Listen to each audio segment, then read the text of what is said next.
This is the icebreaker speech for Kim Smith. I am Kim Smith, mother of 3, wife, who sees the fun, humorous, and bright side of humanity and enjoys life to the fullest. There was, and maybe still is, a television show named America's Funniest Home Videos. This television show was a 30-minute weekly show in which average Americans from all over the country would record humorous incidents of a friend or family in hopes of winning the $100,000 grand cash prize. It was interesting to see who would win each week or who would be the runners-up. My entertainment for this show was not only to see each of the videos the folks would send in, but more so to see the antics my fellow Americans, old and young, big and little, would do mostly without knowing they were being recorded. This show gave me a great perspective on human behavior and the humorous side of how funny we can be without trying. This is what I enjoy observing in individuals that cross my paths on a daily basis, whether they know it or not.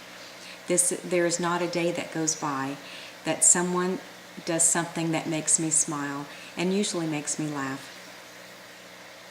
Well, back to my icebreaker. I was born in Hinsdale, Illinois, a suburb outside of Chicago, to a very young couple. My father worked at Kraler's Furniture Manufacturing Company, and my mother was a young stay-at-home mother. My father immigrated to the United States from Honduras, a very poor country in Central America. My mother grew up in Hinsdale. Her father was from Denmark, and her mother was a native of Indiana.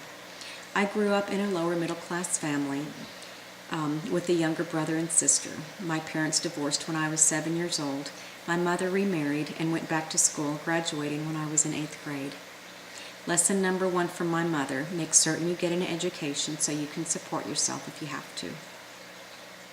Some of the adults on my mother's side were complainers, and I soon picked up this trait. Along the time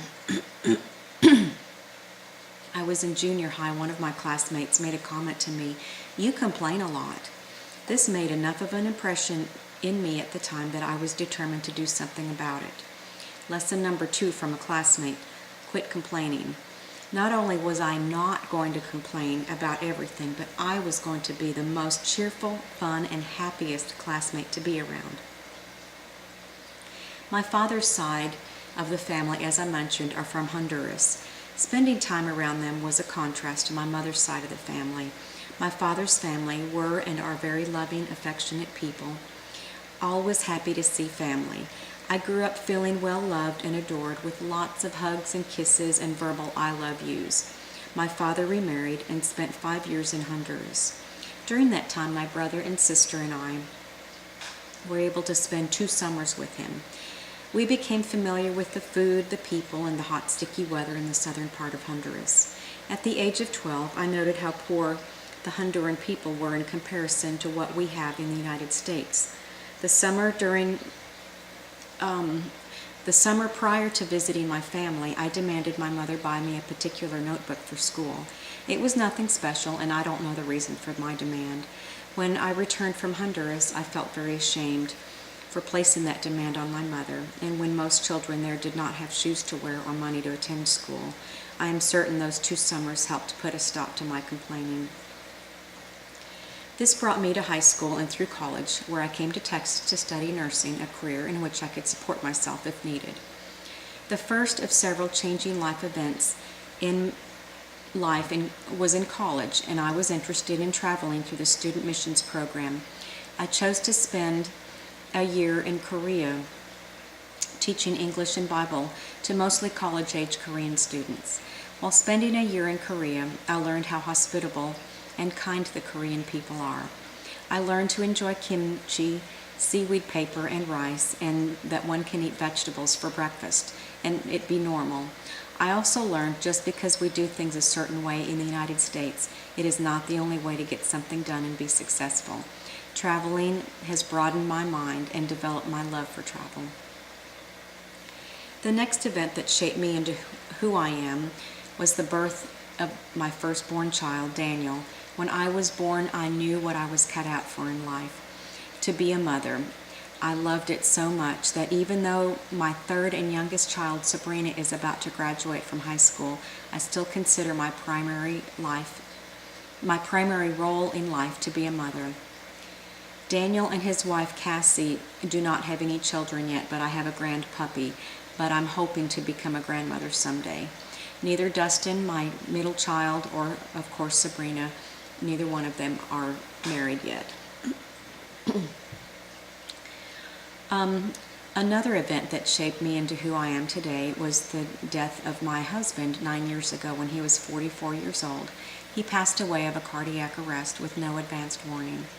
My daughter was 9 years old at the time. The death of a spouse forces many thoughts you never knew existed. For one, I was concerned about being a single parent.